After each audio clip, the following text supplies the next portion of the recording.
Hello and welcome back to the LFC transfer room post-match reaction on the Liverpool vs Benfica game. 3-1 to Liverpool in the first leg of the Champions League. Today, joined by three lovely gentlemen, Anthony, Drew, Owen. I'll start with you, Anthony. How are you doing today? Doing very well. Seeing my star man Sadio Mane score a goal and Liverpool win. Nothing could be much better. Yeah, Owen, a good lead going into the second leg, but it could have been better, couldn't it? Yeah, just about right after that second half. It was a tough watch at times, but yeah, all good. And Drew, a good time for you to watch the game in the States, not early in the morning, as a lot of games are. Yeah, much better than the 4:30 a.m. Watford game. It's falling asleep by the end, but good result in the end. A little bit dodgy in the middle, but we got the result. Yeah, definitely. Just really quickly, if you are on Twitter, join us over at on our YouTube channel. I'll put the link in there. I completely forgot. Yeah, I'll put the link in there in a second. You can get your comments in, interact. We are also sponsored by Manscaped, so get 20% off and free shipping using the code TR2020. But lads, we'll go into the game. It was 3-1, a good result considering, but it should have been more, shouldn't it, Owen? We created our own downfall, especially in the second half. There was a lot of missed chances by Salah. Jota should have got another one in the end. We're looking at that as a disappointing result, aren't we? Yeah, after that first place performance, I was expecting 4-5-0. I can't lie. I didn't think Benfica could be as bad as they were in the first half for sure. But I still expected us to go on and capitalise in the second half. But we just didn't turn up. And what was that down to? Who knows, really? I think certain players kind of looked off it. Poor control. Don't want to pick out any names at the minute, but I'm sure we'll get into that soon. I think if you asked me before the game if I'd take a 3-1 result, I would have 100%, because away from home, even though there's no away goals, still a good result. But it's still a job to be done in the second leg. Yeah, I mean, Anthony, what were your overall thoughts on the entire game, as a whole?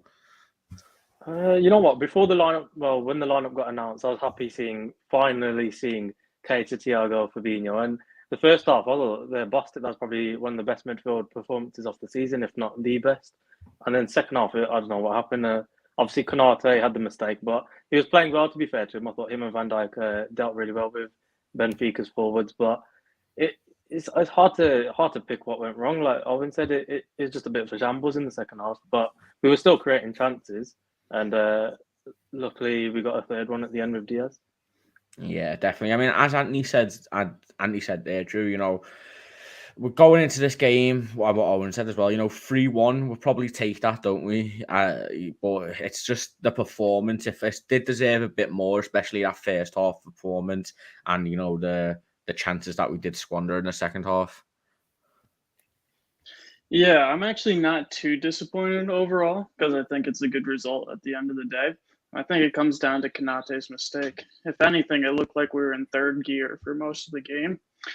And then maybe that was cause for Konate's, not focusing as much as he should have for clearing that. But that kind of seemed like that jacked up the Benfica players, and they looked on it at that point, and we really had to go through the gears again to get to the levels, make some changes to get back into the game.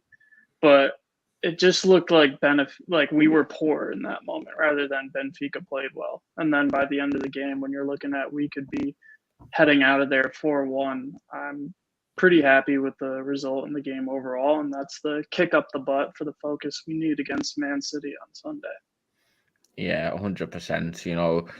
As Anthony, as you said, the midfield, it was before the game was announced. It was, this is the first time that they've ever started together. Keita, Fabinho, Thiago, and in the first half, they looked, very fluid. Everything was going perfect. Thiago and Keita were on the same wavelength. But in the second half, it did die out a bit. But I want to touch on one of the midfielders, Naby Keita.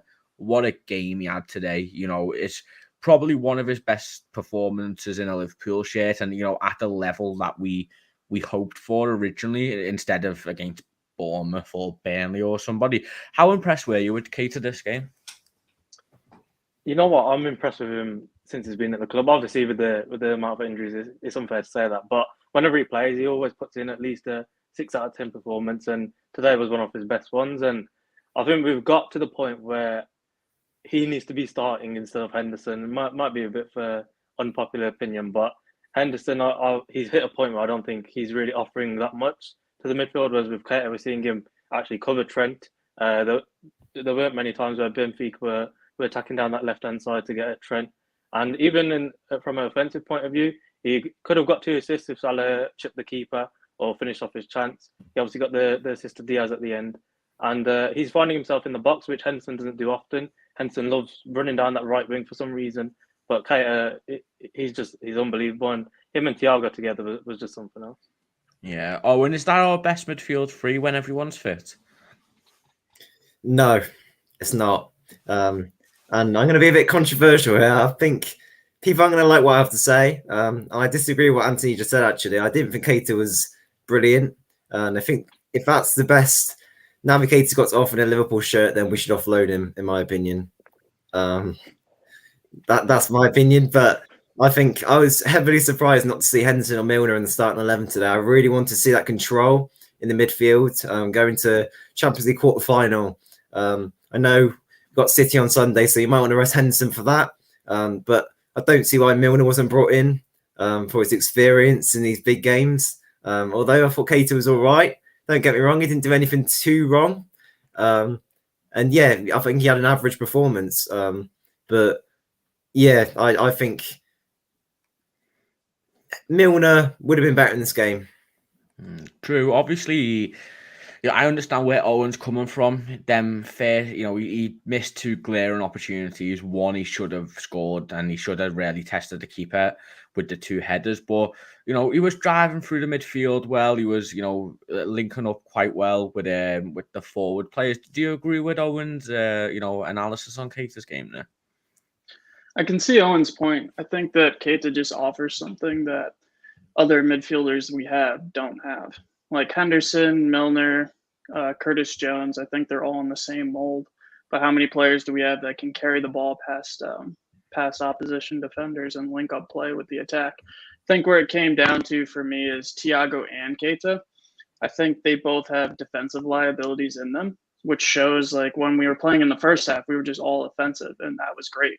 We had the offensive players to contribute, but as soon as it switched, we looked a little out of depth in midfield. And that's because I think all 4 of us are faster than Thiago. He cannot get back.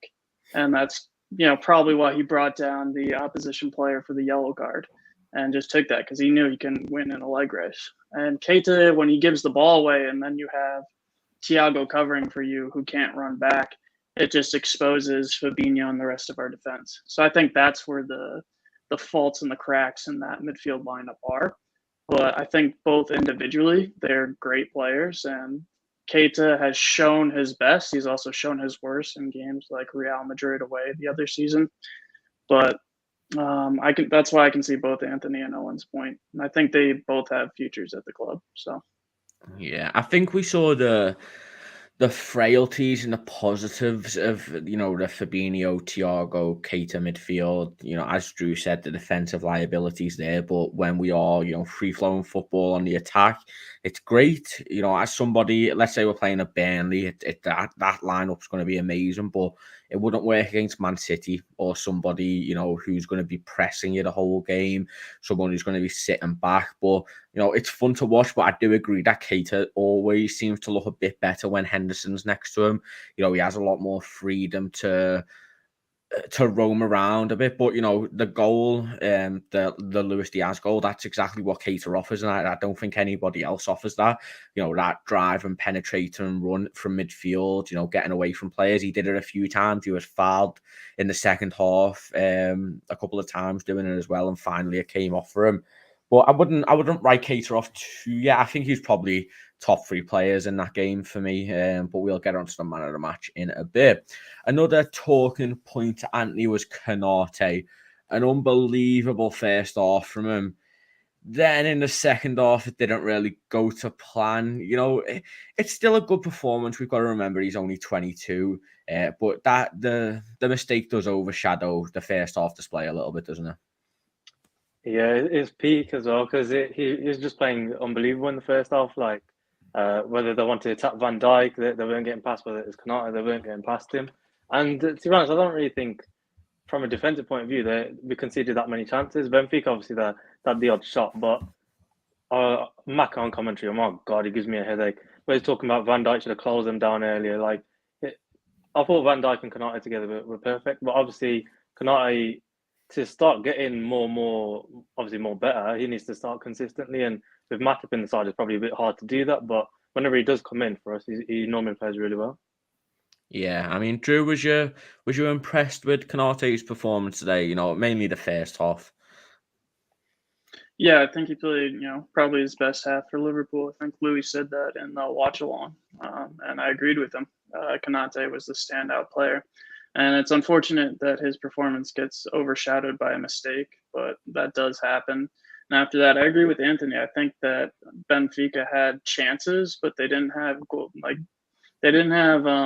chances that they should have scored. They had chances that they should have done better on. But Liverpool were the ones that missed shots or didn't take advantage of opportunities where they should have scored. So unfortunately for Konate, it has that little asterisk next to his performance, but you look at every player in that lineup, they've each had a mistake in their games, across the years. And, he'll probably take this forward and use it as a reminder to keep focus, every game he plays in after this.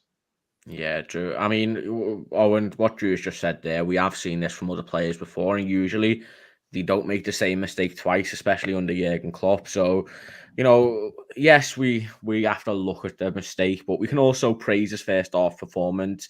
He was absolutely dominant in the air. He was every single foot race. He was blitzing past forwards. He really is like a mini Van Dijk, isn't he? And once he perfects that all-round game, him and Van Dijk are going to be probably the best centre-back pairing in the world at some point, aren't they? Yeah, I'm an enormous fan of Konate. What you just said there, he's like another Van Dijk. He is. Honestly, his strength is just immense. It's just crazy. And I think he kind of has to learn how to properly control that, because sometimes he can be giving away little cheap fouls. But that comes with experience. And look, he's a young player. It's to be expected, making mistakes. It's about learning. And he's going to be absolutely brilliant player for Liverpool in the future. I'm 100% sure of that. I think first half we all saying social media or wherever how well he's playing. So it's kind of typical that he went and did that in the second half. But yeah, still great things for him to come. Yeah, definitely. As it was a shame, but we move on. Van Dijk's made absolute horrors before. We'll just forget it. We won 3-1, so it is what it is. Just really quickly, if you are watching on Twitter, please do come over to our YouTube channel. You can get your comments in, and we'll bring them up and talk about them. And again, leave a like and subscribe if you're not already. Mohamed Salah. Let's talk about the elephant in the room. Anthony, I'll give it to you. I think it's his first. He's only scored 1 goal in 8 games. We've talked about it a lot on the channel. We can blame AFCON, we can blame the contract situations, but at the end of the day, if he's wanting 400 grand a week, he can't be putting these performances in, can he? Obviously not. I think this is probably the worst one off the lot, to be fair to him. His touch, I said it on the live stream with Louis on the watch along. I didn't think he played awful, but his touch was just horrific. He was getting in the right positions and everything, but I don't know what's happened to him. He just lost his touch, kept giving the ball away when he's trying to dribble past players.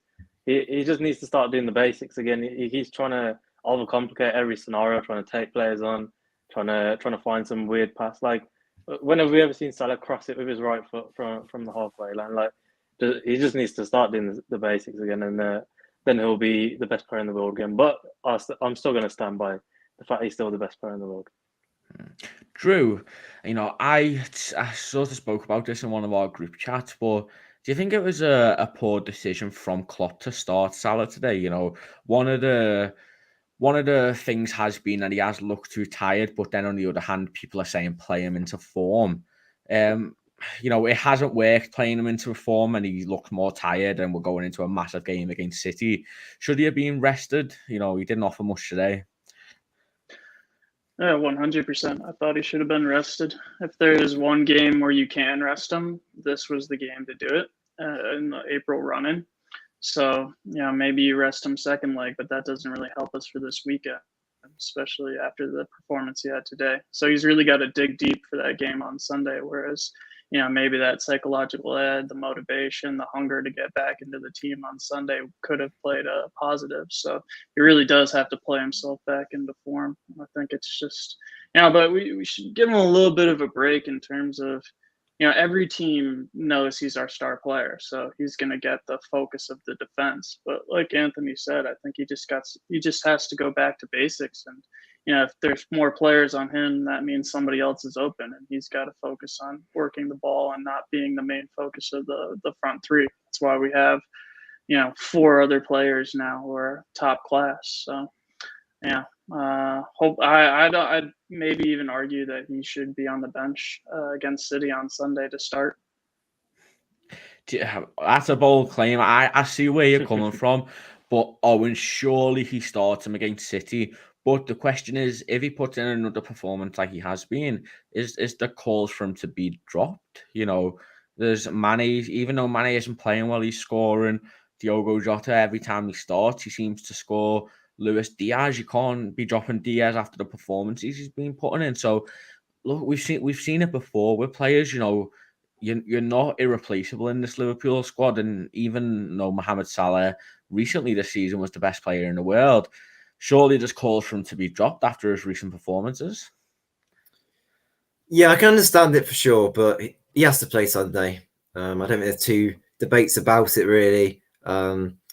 Diaz, he's undroppable at the minute. I think we'll get onto him because he's just been absolutely unbelievable. Mane had a really good game today as well, coming back from the FIFA World Cup qualifier game where Senegal qualified, so he's very confident in the minute. And then Salah, he's very low in confidence, isn't he? I think we just have to stick by him really and kind of support him during this hard time, because that's the only way he's going to kind of find that form if he's feel like he's got that love.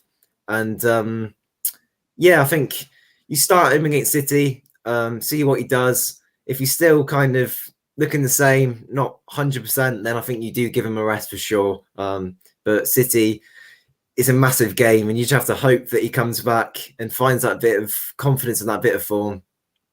Yeah. Again, guys, just a really quick reminder, if you are watching on Twitter, come over to the YouTube channel. It is underneath the tweet of the video thing. And if you are on YouTube, please do leave a like on the video. It helps us out massively, and subscribe if you're not already. One bit of controversy that I've seen, I didn't think it was at the time. Robbie's mentioned here that he's got a friend who's trying to say, how is that not a foul on by Van Dijk on Darwin Núñez for the penalty? Anthony, surely Darwin Núñez's antics all game have played a massive part in the referee's decision there. Even if it was borderline a penalty, he's been throwing himself around all game. He hasn't helped himself, has he, with his previous antics? But do you think it was a penalty? I didn't even think it was a debate. In real time, it looked like Van Dijk literally held his arm out, and he just decided to fall over. He's a big guy, and he's getting pushed over like it's nothing. Same with Konate when he literally just tapped him, and he's falling over all over the place. So never a penalty, no. Drew, do you agree with Anthony there? I mean, Darwin Núñez looks like an absolutely unbelievable talent, but he's going to have to cut that out if he wants to perform at the highest level, surely. Yeah, I think that it was a dodgy one for me. I think if his touch was a little bit closer, then that would have been given, because Van Dijk did put his arm out. I think if that happened outside of the box, it would have been a foul. But judging from his antics before and the heavy touch, I think that's why it wasn't given. But at the same time, he could have fought through that. But if you get touched in the box, you don't need to. You put it on the referee to make a decision. And I wouldn't have been surprised if that went the other way if it weren't for the heavy touch. Yeah. Owen, do you think if that was given, do you think VAR overturns it? No, not at all. I think if it gets given, then the decision stands. And I think either way, I wouldn't have been complaining either way. I think if it was given, kind of look at it, Van Dijk's grabbing his shirt. It's a bit of a dodgy one, I can't lie. So yeah, I think either way, we'll take it. Yeah, I do think if Núñez wasn't, that was maybe the third or fourth time that he has dramatically thrown himself to the floor. I think if he cut that out, it gives the referee a very hard decision to make. But it is what it is. He did look he looked like Benfica's real threat today, Darwin Núñez. And we have been linked with him in the past. I'm sure we'll have a video on him in the future. What else is there to talk about? Luis Diaz, the main talking point. A great game, Anthony, by him today. He's been one of Liverpool's best players every time that he's stepped on the pitch this season. And as much as we don't like Steve McManaman, he said that he looks like he's been playing in this Liverpool side for 4 years. He's not wrong, is he? He's come in and just fit the system straight away. He's perfect. He's exactly the forward we needed. Someone who offers something different to Mane, Jota, or Salah and Firmino. Obviously, he's driving at defenders, can take them on. And I don't know why he's doing these no-look passes, but if they're working, then he can carry them on. But he's just unbelievable. And like for Mane's goal, any other forward would have probably just shot themselves or take a touch and then shoot. But he's unselfish as well, passing it to Mane for the open goal. And his finishing, if that can improve slightly, then it'll just be unbelievable. But at the moment, he's looking like a really good signing for us.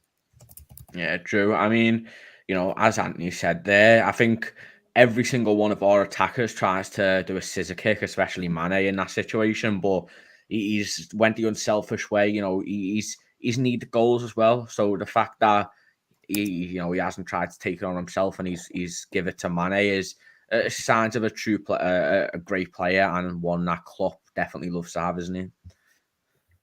Definitely. I think I read in an interview that he was talking about his unselfishness, or he got asked that, and he was like, I don't care if I beat a player, or I think he used the word embarrass. If I embarrass a player and then there's somebody with a better scoring opportunity than me, he has no problems passing it up.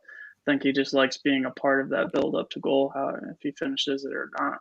And like you said, he's almost played amazingly well in every single game. I think the Carling Cup final is the only game where I thought he didn't wow us, and that's pretty amazing given that he came in January and his levels are already at where we're expecting him to wow us every game.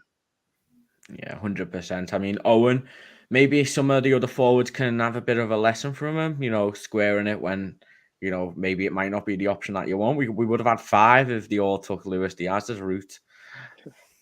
Yeah, he's selfless, isn't he? He is. And I don't know whether it's to do with kind of joining a new team. He feels that he kind of has to pass the ball, but it's perfect, I think, because he's not a player who will just pass it all the time and is afraid to have a shot. He'll have a shot, but at the same time, if there's a better alternative, he'll make that alternative.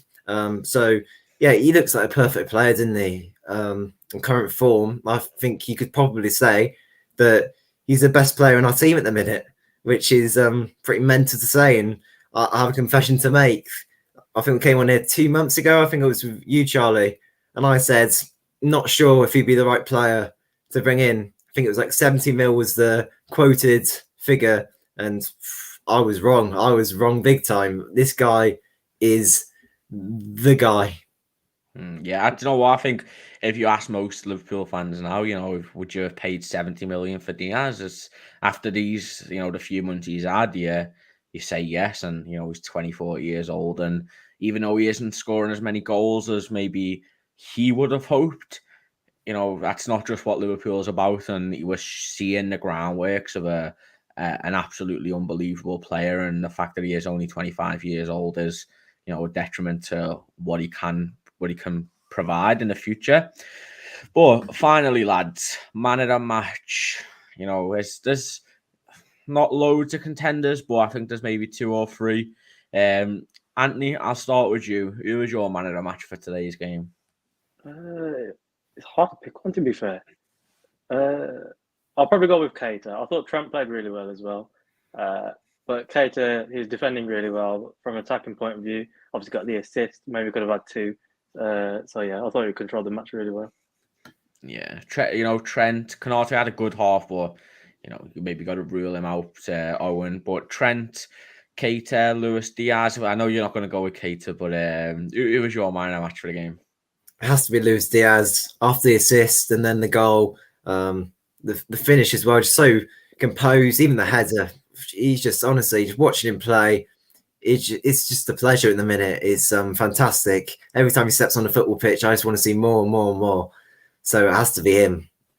Yeah, Naby Keita, got an assist, Drew. He won our fans' vote on the Twitter. So who are you giving yours to? I agree with Owen. Luis Diaz. I think that he was the one forward that offered something all game, and then the assist and the goal. As much as I thought Keita had a good game, Luis Diaz was the one who did the business at the end. Yeah, I think I'd agree with Luis Diaz, a goal and assist. He ran the game from that wide role. But I do, Naby Keita, I think, was a close second in my books. And I think Trent's going to a bit of an underappreciated game. He should have had an unbelievable assist there. Salah, and let's not talk about it, man. I could sit here all night and slander Salah for his current form. But going into Sunday's game against Manchester City, we'll touch on this really quickly. I'm not sure if any of you guys are with us for the preview, but we'll touch on it really quickly. What changes do you make to the team, Anthony? Surely Jordan Henderson's got to come back into the team. Do you keep Luis Diaz in there, or we've got a full squad available, so the choice, we've got a lot of options to say the least, don't we? Yeah, I mean, I would personally go with Thiago again, but it's never going to happen. He's going to probably play Henderson and obviously took Thiago off, so he'll probably start. Fabinho, I'm not sure if it counts as concussion injury or whatever, but he should obviously start as well. And the front three, that's the biggest one. We've got so many options now.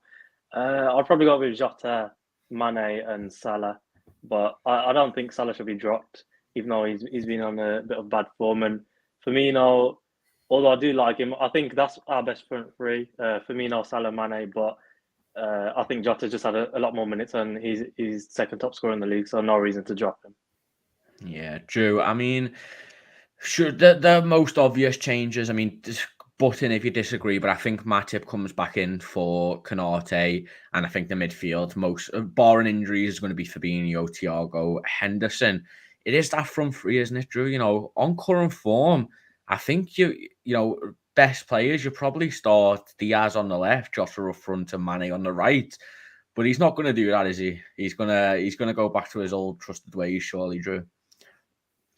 Yeah, as much as I'd argue for that front three, I think it's the make or break for Salah. I think, as you guys all pointed, you have to put Salah in from the start because this is where the big players show up. And if he doesn't show up, then it's serious question marks. He definitely shouldn't be asking for $400,000 a week if he doesn't show up on Sunday. But I'd say Salah on the right. As much as I'd argue, that we could possibly play better with Mane on the right, Jota up top, and Luis Diaz on the left. But I think he might actually go for Firmino up top and maybe Luis Diaz on the left. But I'd go with Mane up top and Luis Diaz on the left, Jota off the bench for that impact. But I'd actually throw in a curveball for midfield, and I'd put Keita ahead of Thiago. And just for the point of, I wouldn't want us to get overrun in midfield. Yes, I think Thiago could have the brilliant passing to unlock City's defense and potentially keep the ball away from City's midfield. But if he gives the ball away early in the first half, which he's done in the past few games, a wayward pass, he can't make it back, and City are devastating on the counter. So I'd rather have him as an impact player for this game and take him off the bench if we need him and be that crucial killer blow to bring on, because I can't imagine City if we have the likes of bringing on someone like Mane, Jota, or Diaz and Thiago in midfield. Whereas I think Keita may or may not bring something, but he doesn't have that same intimidation factor as if you brought Thiago off the bench. Yeah. Owen, we know what you want up front, but what do you think Jurgen Klopp's going to go with? Well, I think a good indication is the midfield that started the Carabao Cup final, or apart from the Thiago injury in the warm-up, it was the Fabinho, Thiago and Henderson. So I think he will do that again. That's what he trusts. Yeah, I understand your point, Drew, there about Keita playing, but I think Keita can lose the ball as well. And I think Thiago's passing just edges it in this big game. And I think Keita has had an injury, I think. So I don't think he'd want to play him too much. So yeah, I think not too many surprises will be made for this game by Klopp, or at least I hope not. And yeah, let's go and beat City. Yeah, definitely. We'll have a build up all through that on the weekend, and obviously a watch along from Louis on the Sunday, and then a post match reaction straight away. But 3-1 win. We go to Anfield with a 2-goal lead. Can't ask for much more. Considering the circumstances, it was a decent result. But if you are new to the channel, please do leave a like, subscribe, turn on the bell notifications. Drew, Owen, Anthony, thank you for joining us. Make sure you go and check out all of their Twitters. The Twitter handles are on screen now. And again, we are sponsored by Manscaped, so use TR2020 for 20% off and free shipping. But yeah, appreciate you guys for joining us, and we will see you guys later.